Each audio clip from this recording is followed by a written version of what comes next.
obviously okay man. They say men who cheat curse. This is Katherine. She's a dating sim, a horror puzzle platformer involving adult themes, and she's full of lots and lots of cutscenes. So much crammed into one game, and at the same time, I was worrying this title didn't have much to offer as far as my input went, but I was still intrigued enough to pick up a copy, swallow my fear of developer Atlus, and give this game a go. I can safely say that Katherine is probably the most interesting game I've played in a long time. Now, don't get me wrong, interesting doesn't always equal good, but in this case it almost hits the nail right on the head.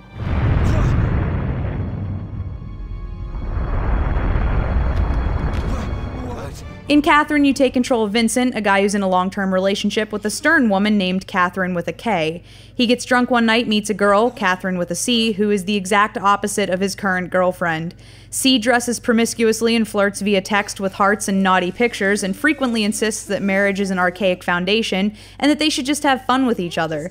Kay is conservative and wants to settle down, but also knows Vincent well and wants what's best for him, even if it means sometimes acting like his mother. The whole game is your struggle with which girl you should choose.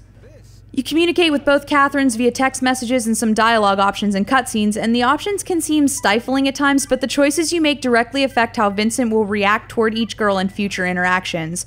Also, note to dudes out there, I seriously feel for you. Dating a girl seems like it would be incredibly difficult.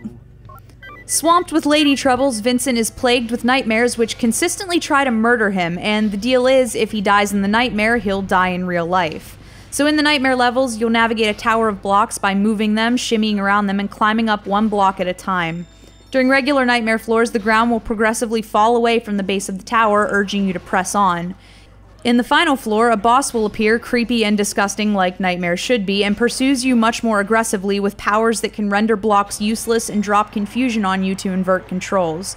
Once you reach the end of a nightmare level, you're awarded a trophy, and I have yet to get a gold one.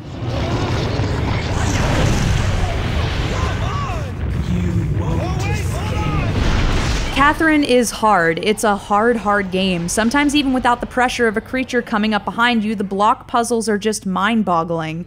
I had the difficulty set to normal during my first playthrough and spent a lot of time swearing at my TV and just struggling to get to the top alive. If you're some sort of wizard and feel like you've mastered the puzzle levels in the story mode of Katherine, you can take on Babel, which is a whole other set of difficult puzzles which will only open up to you once you start collecting gold trophies. I assume it will be years before I get to play anything in Babel. Sometimes the controls are frustratingly awful. The only time the control response actually matters is when you're in the nightmare levels, and that's when they fail the most. At times, Vincent won't move in a correct direction. When navigating around the backside of blocks, you have to learn when pressing left no longer actually shifts you left. And then there are the moments where the controls completely fail, leaving you standing on a trap block and spiked into a bloody mess. Get out of here! The questions you answer prior to entering what I guess could be considered a boss level of the nightmares could initially be seen as novelty or a little superfluous, but once your answers are compared to the other gamers out there, it does get pretty interesting. Like the question, do you consider yourself to be a pervert? I'm hoping that data is due to gamers jumping the gun or just straight trolling, because if not, over half the people who are playing Katherine right now consider themselves perverts. All in all, Katherine is amazing. I've never experienced a dating sim game before, and even going back to my past save states and slightly altering something I've sent in a text message or spending more time talking to my pals has resulted in a different scenario. Fully exploring everything doesn't mean you'll get all that Katherine has to offer, which rolls into a gigantic replay value. I want to see the branching this title does and whether it really offers a robust experience from all angles. This is a game I recommend for gamers 17 and up because it's just an interesting experience, and how often does a game really give you that? Warning though, Katherine is a title you should probably play alone or in the company of people who understand what this game entails. If you haven't gathered from the footage or the content of this review, Katherine is an M-rated title and deals with a lot of adult themes. It's not just blood and gore, it's relationship junk. Why am I sweating? I mean, I have to take responsibility. Tonight's stage is the Inquisition, where one is tried based on the weight of his sins.